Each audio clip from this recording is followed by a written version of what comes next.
Before I get started with this video, I want to talk about a little project that I've been doing with Bruce Gibson. We have a new podcast called Positively Trek.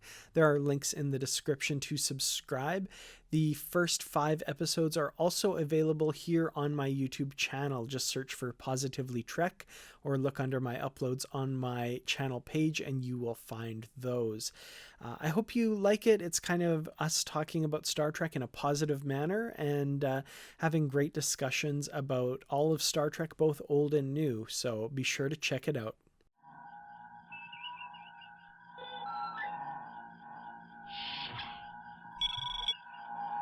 Hey Star Trek fans, let's talk about the season finale of Star Trek Picard Season 1. The episode is Et in Arcadia Ego Part 2. Well, this is it. These past 10 weeks have gone by way too quickly, I think, and especially with a bunch of us being stuck inside with this whole social distancing thing, it's going to be tough without a new episode of Star Trek coming up each week. Picard has definitely been something to take my mind off stuff in the last few weeks, and it's going to be tough to go forward without that, but in the meantime, we can talk about the season finale and how we feel that it wraps up the season as a whole. First of all, right off the bat, I have to say I really enjoyed this episode. I felt like it had a lot of great character beats. It felt to me like the main plot of kind of what it's been working towards with the whole synths versus Zhat Vash thing was wrapped up fairly quickly. And the first time I watched it, actually, I kind of had that feeling that it was just all wrapped up too quickly and things were kind of moving too fast. But then the episode kind of transitions into this extended coda, which to me really feels like the real meat of the episode and the things that Star Trek Picard was kind of trying to say. So the second time watching it through, I definitely had a better sense that that was what they were moving towards, and that the main story, well, important that it was wrapped up, and I feel it was wrapped up satisfactorily. They definitely wanted to move on to some other stuff and had to find the time to tell that story as well. So the story does fall into a few Trek tropes here and there. We get the mustache twirly villain of Commodore/General O, and the episode does, of course, leave a bunch of open questions as well. I kind of loved the dynamic of Narek working with Picard's shipmates in overcoming the android's plans. It's good to see that other side of him working with those people. I feel like, it would have been nice to get a little bit more. I see what they were trying to do with this series to kind of make him sympathetic. And there were times where I felt sympathetic towards him, but it wasn't really until this episode that I was on the same page as him. The last episode, he felt just super manipulative and I didn't believe him at all. So, I like that his character survives as well. I kind of want to see more from Harry Treadaway and Narek in next season. I might be in the minority on that one, but I'd like to see them do some interesting things with his character. There does seem to be different facets to him, different shades of gray rather than the strict good and evil kind of thing. Speaking of good and evil, the fight between Seven of Nine and Narissa was quite good as well. As much as I don't believe in capital punishment and that evildoers must die, there was definitely a satisfaction from what Seven did to her at the end, kind of the "this is Sparta" moment, which I felt worked really well, and I loved that she said this is for Hugh. But I also love that there are repercussions of that. I love that she has difficulty dealing with that and, is kind of hard on herself for falling into that pattern of dealing out justice the way she did in, vigilante style. So I like that there's a bit of self-reflection on that and that, there is some toll taken on this character. I feel like Patrick Stewart was terrific in this episode, and he's been great, of course, this whole season, but I really got the feeling that, Picard is back in this episode. He had some great moments on the bridge of La Sirena with Jurati, for example. Some great stuff like callbacks to the Picard maneuver. I saw recently somewhere where someone was talking about Alison Pill and how they weren't quite connecting with her as much as they do with her in other stuff. And they kind of came to the realization it's because they love Alison Pill's big, wide smile. And her character hasn't had a lot of chances to do that in this series because of the dark chapters, the dark turns that her character has taken. This episode kind of makes up for that because we get like 50 Allison Pill faces smiling.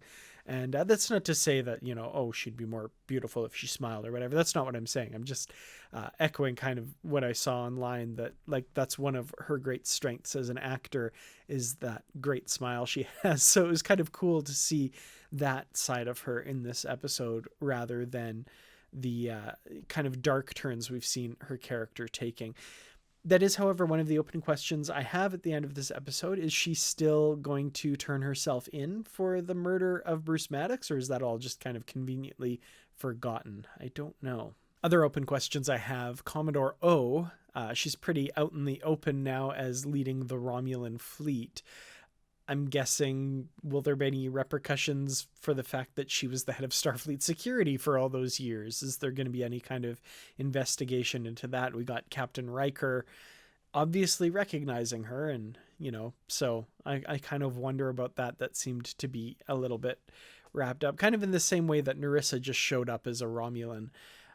Is her Starfleet career mentioned, talked about, anything like that? I don't know, but yeah, that was a little odd to me. Speaking of Captain Riker, though, it was great to see him in the captain's chair and as a Starfleet officer again.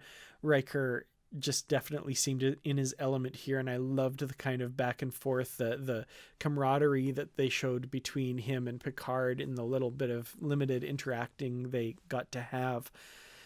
Speaking of Riker's fleet, though, it was kind of odd that they were all this same class of ship. There's like, hundreds of this exact same class of starship. And I was reading online that apparently the visual effects were a little bit rushed. So that was kind of what they had to do there, which is definitely unfortunate. It kind of reminded me of the huge fleets of Sovereign class ships I had when I played Star Trek Armada back in the 90s and used cheat codes. It would have been nice to see a couple Sovereign class ships in that fleet, a little bit of variation. Starfleet fleets usually have different classes of ships, so that was a little bit of an odd choice, but once you kind of know the background, I guess it's a little more understandable, but still a missed opportunity, I think, for sure. I love that the story was kind of resolved in a very Star Trek way. There's not any kind of big, huge space battle between the Romulan and Federation fleets.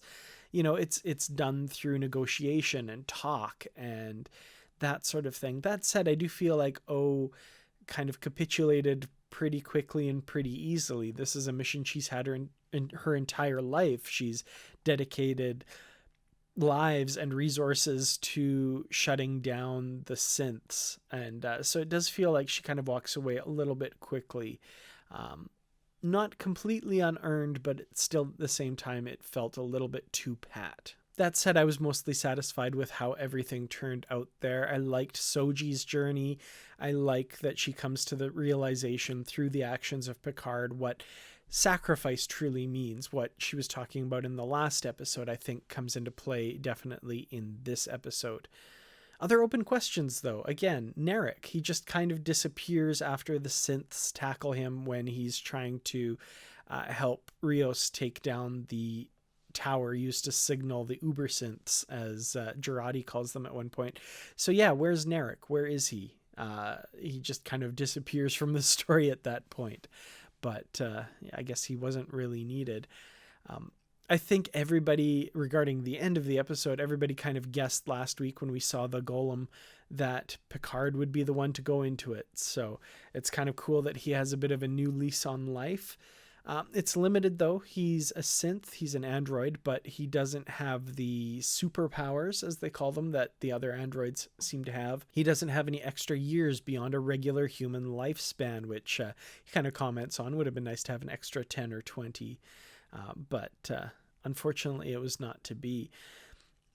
I have to say, I was completely moved by the scene between Picard and Data in the simulation that he finds himself after he dies. Just a very moving, beautiful scene. Brent Spiner acted it beautifully. The camaraderie between these two and the the part where Picard says that, he loved Data, and Data says, that occupies a small but not statistically insignificant part of his memory. That was just beautiful. I thought this scene was great. But then at the end, even after all that, it comes down to the camaraderie between two officers who served together for many years. When Picard says, "Goodbye, Commander," and Data says back, "Goodbye, Captain." So moving, so beautiful. I know it's just, a minor thing, but the relationship that they had was of a captain and his loyal officer. And even though new layers are added to that relationship here, it still comes down to basically that. So yeah, that was a really nice moment. At the point where the characters thought that Picard was dead, I do have to say I was really moved during that as well. And it was right during Elnor's breakdown that I really felt it. And, I still suspected they were going to bring him back. I thought the Golem thing was going to come into play. But I still felt for these characters. And Elnor, again, with that childlike innocence that he plays so well, that was so good. The scene between Rios and Seven of Nine as well, I thought was really good. Where this is where I was talking about where Seven is kind of lamenting the choices she's made. But Rios is also, saying, "I would never have done this as well, become, let a crusty old captain into my heart," kind of thing. Beautiful, just great scenes played by great actors. The end of the episode, though, where is this going from here? I don't know. More open questions. Is Rios just still a hired gun that still is going to be paid by Picard at some point, or are they a crew? Are they all together now off on missions? Seven of Nine seems to have been joining the crew, and the kindling of what looks to be a relationship between Seven of Nine and Raffi as well, which came as a bit of a surprise, but upon reflection I'm thinking these two would be very good for each other. The broken pieces, which has been a theme from this season, these two characters can really help each other to rely on each other, much as all of these characters came broken and came together. Soji, who has just learned what she is, basically. Rios, who had this traumatic event that sent his life to where it is now. All of these people have come together to rely on each other, and I think it's the basis for a really interesting dynamic going forward. I love that there's no real cliffhanger leading into season 2. Season 2 is kind of a blank slate. They can seem to do with it what they want to do. I do regret that Michael Chabon is not going to be the showrunner next year, because I think he's done a phenomenal job with this season. So I'm curious to see what the series looks like next year. But I feel like there will be definitely some differences, some changes. There's not this sort of Damocles hanging over Picard with his illness. He's free and clear of that now. So really excited for the future. I know a lot of people figured we'd see the Enterprise, we'd see Worf. That didn't happen.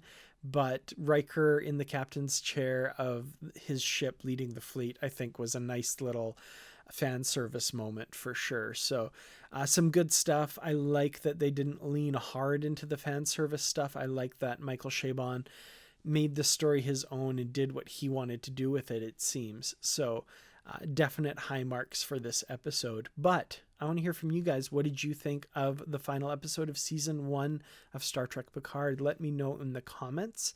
I definitely read all of your comments, so I'm really happy to get those. Thank you all so much for watching. Thanks to the Patreon supporters for helping with the channel. I really, truly do appreciate it. Thank you all so much.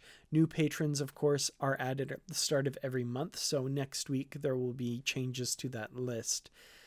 Thank you everyone else for liking, sharing, and subscribing, and just watching. I'll see you in the next video. And of course, we will be doing our live show tomorrow evening, Friday, with Bruce and Brandy talking about this episode. So until then, live long and prosper.